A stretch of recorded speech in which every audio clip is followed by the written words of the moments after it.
Swastiastu. Perkenalkan, nama saya Nikomang Yuliska Andarini, SPD. Saya merupakan salah satu peserta PPG dalam jabatan Batch 3 tahun 2025. Nomor peserta PPG 501 017 061 95 001. Saya merupakan guru pendidikan agama Hindu dan Budi Pekerti pada instansi SMA Negeri 2 Mendoyo, Kabupaten Jembrana. Pada kesempatan yang baik ini, saya akan membuat video pembelajaran bersama kelas 10 atau siswa pada fase E dengan materi ajar Punarbawa sebagai wahana untuk memperbaiki kualitas diri. Dengan tujuan pembelajaran atau TP, yaitu peserta didik atau siswa diharapkan mampu untuk menjelaskan bagaimana konsep Punarbawa jika dikaitkan dengan karma pala. Mari menyaksikan video berikut ini. Om Santi Santi Santi Om.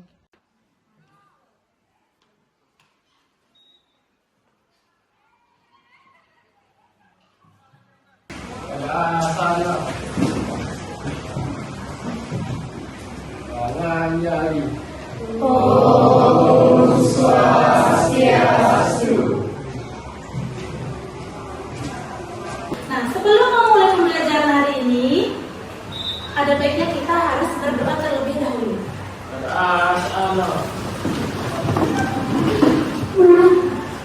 berdoa mulai. Om Narayana, Om Saraswati Jaya, Om Abhidhammastu Namo Buddhaya. Berdoa selesai.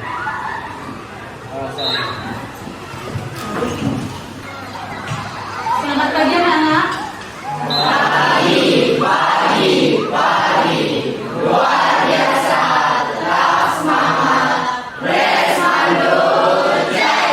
Apakah ada yang tidak hadir? Berapa orang? 1. Jadi kalau begitu ibu akan absen terlebih dahulu ya. Kelas 10-2.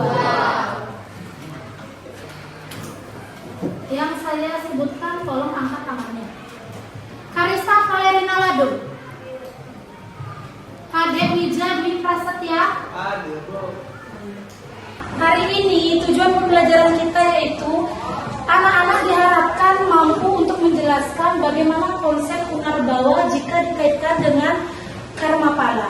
Ya, Hindu itu disebut dengan kelahiran kembali.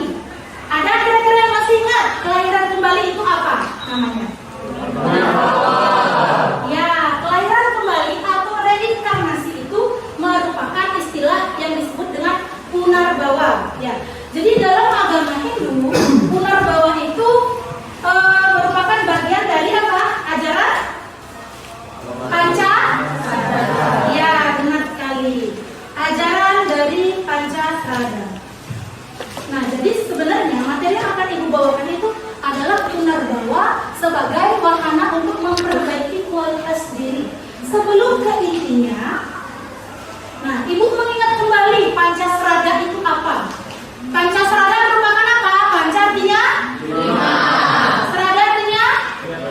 Keyakinan. Jadi Pancasrada merupakan 5 keyakinan umat Hindu yang harus kita sucikan ya. Yang pertama ada yang namanya percaya adanya Brahman. Kemudian percaya dengan adanya Brahman. Yang ketiga percaya dengan adanya Yang keempat yang terakhir, tujuan terakhir moksa. Namun yang akan kita bahas di pertemuan kita kali ini adalah Punarbawa. Mungkin kalian di SMP, karena kalian kelas 10 ya, jadi di SMP lalu mungkin kalian sudah pernah belajar tentang Pancasrada. Jadi kenapa kok bisa ada Punarbawa ya? Nah, jadi pertama, ajaran Brahman, percaya dengan adanya Brahman. Ketika Brahman menciptakan Atman, ya kepada makhluk hidup, nah dari situlah dimulai adanya apa? Hukum karma pala. Jadi saat Brahman atau ide sang yang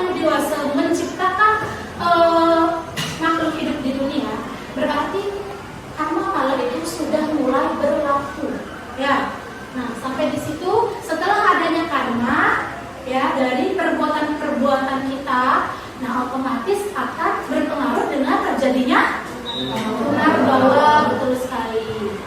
Nah, sekarang pertanyaan Ibu sama kalian ya, untuk mengingat lagi. Nah, kira-kira di sini sudahkah kalian berperilaku baik setiap hari? Sudah. Sudahkah kalian berlaku baik kepada sesama?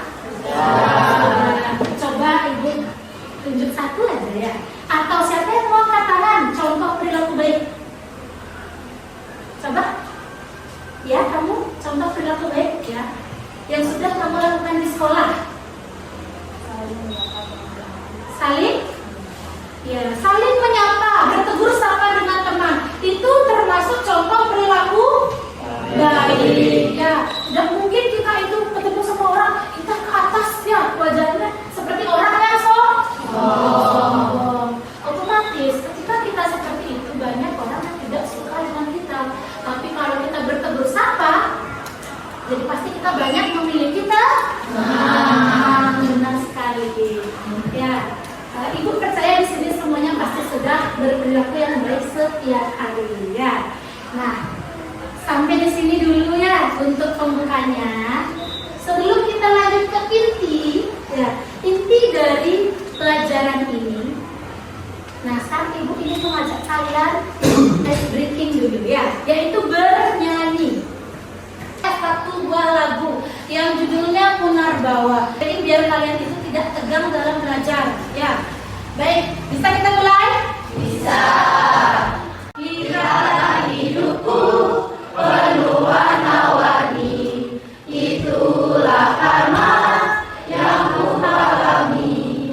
Selama itu pasti ada, setiap perbuatan ada hasilnya. Punarbawa itu kelahiran kembali, perbaiki diri di setiap hari. Karma kala itu pasti ada, setiap perbuatan ada hasilnya. Jalani dharma dengan sepenuh hati agar bahagia di reinkarnasi. Diri. Sebelum kita ke pembelajaran, silahkan dikeluarkan dulu buku paketnya, buku paket pendidikan agama Hindu dan budi pekertinya. Silakan dibuka bab 2 tentang materi punarbawa.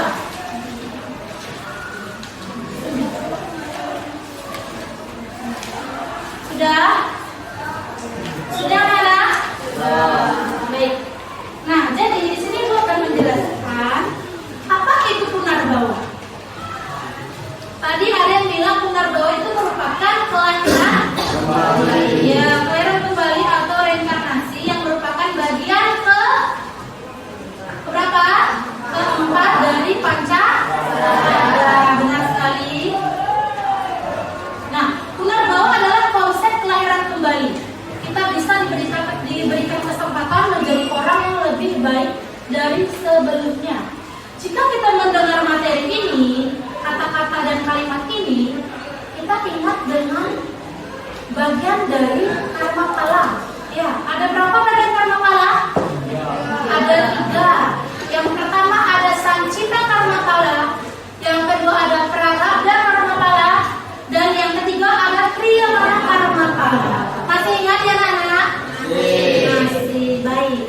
Kalau misalnya kita ada manusia nih, ya manusia yang mengalami yang namanya prarabdha karma kala. Prarabdha karma kala berarti itu kan masih di dunia ya.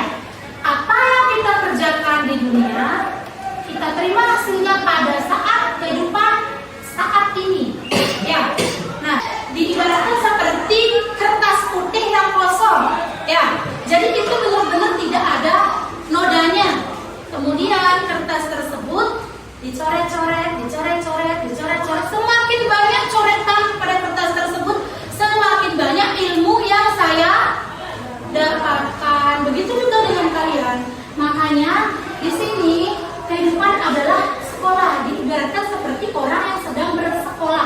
Ya, dalam kehidupan kita tahu mana yang baik, mana yang buruk, atau kita tahu juga kapan kita harus berbuat baik, kapan kita tidak boleh berbuat buruk.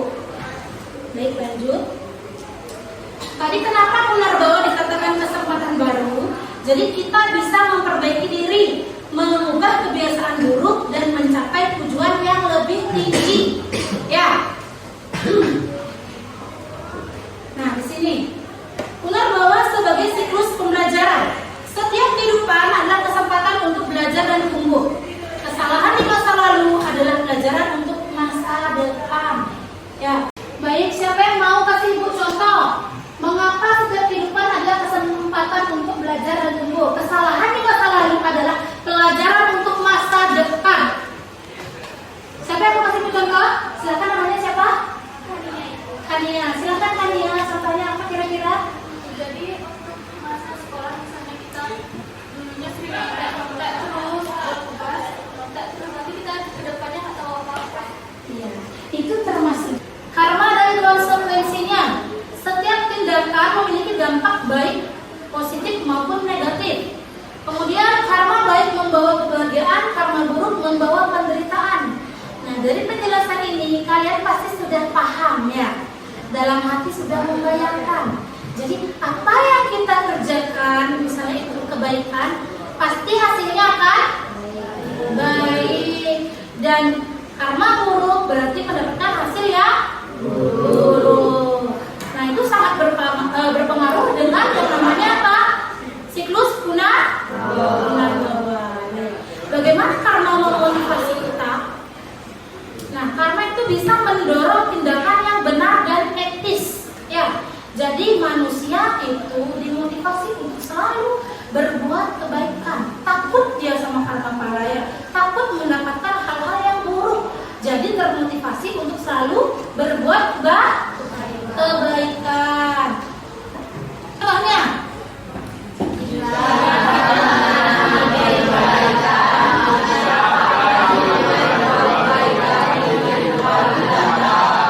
ya, jadi ini jadikan kalian pedoman ya. Kata-kata ini jadikan kalian pedoman. Jika kita menanam benih kebaikan, kita akan menuai buah kebaikan di kehidupan mendatang. Benar sekali. Baik, sekarang ada yang bertanya? Ibu?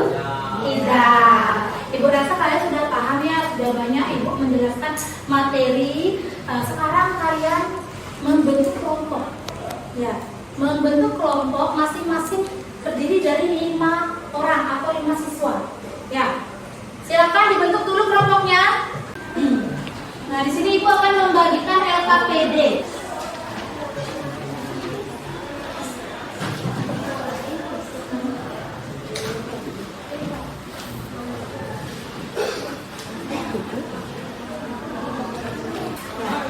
Silakan diambil. Ini soalnya di belakang ya. Baik. Diperhatikan dulu LKPD-nya, ya. Di sini terdapat identitasnya. Pertama nama kelompok, kemudian kelas, dan jangan lupa diisi nomor absen, ya. Jadi nama kelompoknya disertakan namanya, kasih nomor absen. Nah, jadi di sini ada petunjuk kerjanya buat kelompok yang terdiri dari 4 sampai 5 orang. Kerjakan tugas secara berkelompok sesuai dengan pembagian tugas dari guru. Yang ketiga, presentasikan hasil kerja kelompoknya di depan kelas dari perwakilan kelompok masing-masing. Jadi nanti setelah dikerjakan ada 1 orang ya perwakilan kelompok yang mempresentasikan hasilnya di depan. Ya. Jadi soalnya diperhatikan, yang kerjanya diperhatikan. Yang pertama, jelaskanlah konsep ajaran Punarbawa jika dihubungkan dengan karma kala. Ya. Yang kedua, analisislah ajaran Punarbawa sebagai wahana untuk memperbaiki kualitas diri. Jadi sesuai dengan materi yang sudah saya jelaskan tadi. Ya, jelas? Jelas. Baik, sekarang bisa dikerjakan. Apa ada yang sudah selesai diskusi PPDB-nya? Sudah? Sudah semua? Baik, kalau sudah semua, sekarang waktunya presentasi ke depan ya. Ibu tunjuk kelompok dari Amelia, kelompok 1. Silakan dipresentasikan ke depan bagaimana hasil analisisnya terkait tentang materi yang sudah saya bawakan kemarin. Yang lain kelompok 2, 3, 4, dan 5 silakan diperhatikan kementerian di depan.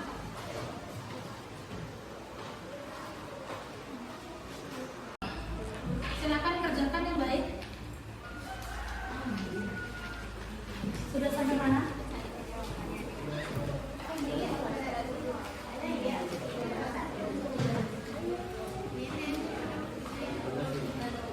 Kalau ada yang kurang jelas, bisa kalian tanyakan. Jadi kami dari kelompok 1, kelompoknya Amelia, kami akan mempresentasikan tentang konsep ajaran Punarbawa jika dihubungkan dengan Karmapala. Jadi, Punarbawa itu kelahiran kembali atau reinkarnasi jiwa, Atman, setelah kematian. Dalam keyakinan Hindu, siklus kelahiran, kematian, dan kelahiran kembali ini terus berlanjut. Dan untuk Karmapala, hukum sebab akibat, yang dimana setiap tindakan karma akan membuah hasil. Pala, karma tidak hanya terbatas pada perbuatan fisik, tetapi juga pikiran dan perkataan. Pala juga bisa dirasakan dalam kehidupan saat ini atau di kehidupan mendatang. Selanjutnya akan dijelaskan oleh teman saya, Adriani. Hubungan antara Punarbawa dan Karmapala. Karmapala sebagai penentu. Karma yang kita lakukan dalam kehidupan saat ini akan menentukan bagaimana kita dilahirkan kembali di kehidupan selanjutnya. Terus yang kedua, siklus yang berkelanjutan. Punarbawa memberikan kesempatan bagi jiwa untuk terus belajar dan memperbaiki diri dari kesalahan-kesalahan di kehidupan sebelumnya. Karmapala menjadi mekanisme yang memastikan bahwa setiap tindakan memiliki konsekuensi dan jiwa akan terus berinkarnasi hingga mencapai pembebasan. Yang ketiga, mencapai moksa. Tujuan akhir dari siklus Punarbawa adalah mencapai moksa, yaitu pembebasan dari ikatan duniawi dan bersatunya Atman dengan Brahman, Tuhan. Moksa dapat dicapai dengan menghapus semua karma buruk dan mengumpulkan karma baik sebanyak-banyaknya melalui pelaksanaan dharma. Contoh, seseorang yang semasa hidupnya gemar menolong orang lain, jujur dan berbakti pada Tuhan, kemungkinan besar akan dilahirkan kembali dalam keluarga yang harmonis dan berkecukupan. Sekian yang dapat kami uraikan. Saya mohon maaf jika ada yang kurang dan ada yang salah kata. Sekian dari kami tutup dengan para mesati. Santi, Santi, Santi. Silakan tepuk tangan untuk kelompok. Baik anak-anak, pembelajaran hari ini sudah kita laksanakan dengan sangat-sangat baik dan semuanya sudah presentasi membawakan hasil yang luar biasa sesuai dengan harapan kita semua. Ya, semoga materi yang saya bawakan, pembelajaran hari ini sangat bermanfaat untuk kehidupan kalian atau masa depan kalian ya. Jadi kuncinya adalah atau kesimpulan materi hari ini adalah kita sebagai manusia harus selalu berbuat baik. Jika kita berbuat baik, senantiasa hidup kita akan lebih baik di masa sekarang, nanti atau yang akan datang. Baik. Terima kasih telah mengikuti pembelajaran pagi hari ini dengan sangat baik dan disiplin. Ibu ucapkan terima kasih dan mari kita akhiri dengan pramustanti. Silakan. Sana. Karma Santi.